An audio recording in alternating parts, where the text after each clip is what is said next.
So what's up mga idol, welcome back dito sa Jepoy Lock TV.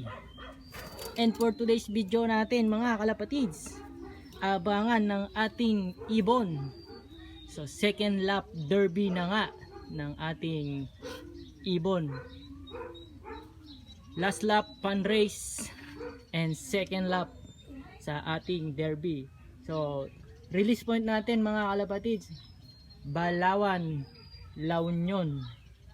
Distance natin mga kalapatid is 213 kilometers air distance. Nirelease yung ibon natin ng 7:05. So expected datingan ng ibon natin base sa ating speed forecast. Nasa 9:49 AM sa speedan na 13. So mag-aabang na tayo mga kalapatids, baka sakali bumilis yung ibon natin. So isa na nga lang yung ibon natin mga kalapatids, dahil nga yung isang ibon natin is nabaliling. So lagay naman ng panahon mga kalapatids, yan, napakaganda, maaliwalas ang langit. So sana makauwi ng mabilis yung ibon natin at ligtas. At heto nga yung ating mga warriors. So samahan nyo kung magkabang, sabay-sabay nating abangan yung ating nag-iisang warriors. Let's go!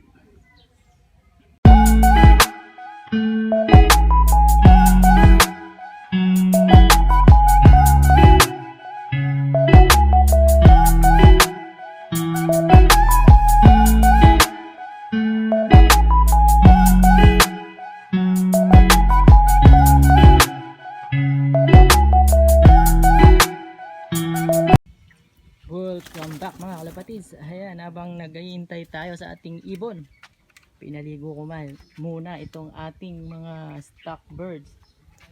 Ayan, tuwang-tuwa sila. At update nga pala dito sa ating nabaliling mga kalapatids. Heto siya at pinaligo ko rin. So far so good naman mga kalapatids.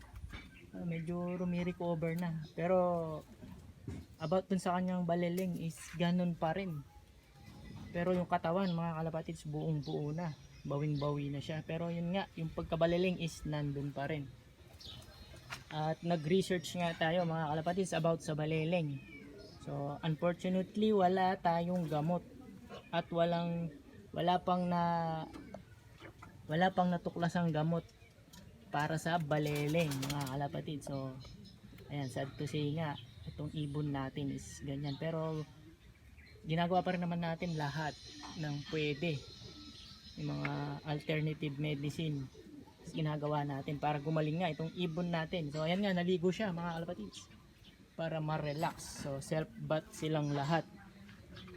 At dito rin itong ating mga stock cock, ayan, pinaligo din natin sila. So tuwang-tuwa mga kalapatids, ayan, pamparelax sa kanila.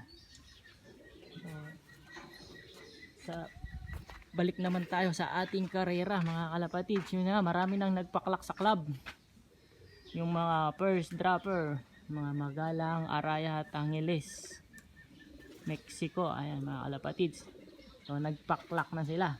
So time check tayo mga kalapatids, 10:17 AM. So nasa 11 na lang yung speedan sa atin, 11 below. So sana dumating na yung ibon natin mga kalapatids para wala na tayong poproblemahin. At heto nga yung ating ibang mga warriors.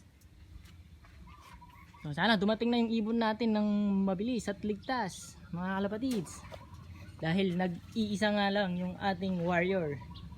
So sana makaabot siya hanggang dulo mga kalapatids. So mamaya ulit. Welcome back mga kalapatids. So hapon na nga mga kalapatids at masamang balita ulit. So hindi tayo inuwian ng ating warrior. So heto na lang yung natira mga kalapatids. So, hindi nga umuwi yung ating nag-iisang warrior. Second lap derby natin, Balawan, La Union ang kanyang last. So sana dumating pa rin siya mga kalapatids, no? Hihintayin pa rin natin siya hanggang mamaya. So congrats lahat sa mga nakapagpaklak ngayong lap na to, second lap ng ating derby. So tayo, wala na tayong isasakay next lap dahil nga ayan, hindi na umuwi yung ating nag-iisang warrior.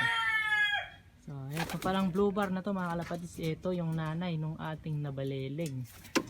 Ito yung ating Busting Japan. Yan, first pair ng Galang Brothers.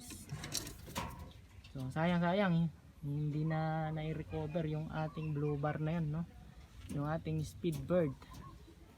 So dalawa sana yung naisakay natin, maaaring siya nakauwi sana siya ngayong lap na to. So dahil siya nga yung inaasahan natin, no, yung ating blue bar na yon, yung ating Speedbird. So ganun pa man mga kalapatids, okay pa rin, all goods pa rin. Di tayo nakapagpa-uwi ngayon, so sana next season makapagpa-uwi na tayo hanggang dulo mga kalapatids. So ayun na nga, yung ating karera ngayong season is tapos na dahil nga wala na tayong ibong isasakay next lap. So ayun muna para sa araw na to mga kalapatids. Like, share and subscribe Jepoy Lap TV. And good luck sa lahat ng may karera, and congrats sa lahat ng nakapagpa-uwi. Ayan, ingat lagi mga kalapatids.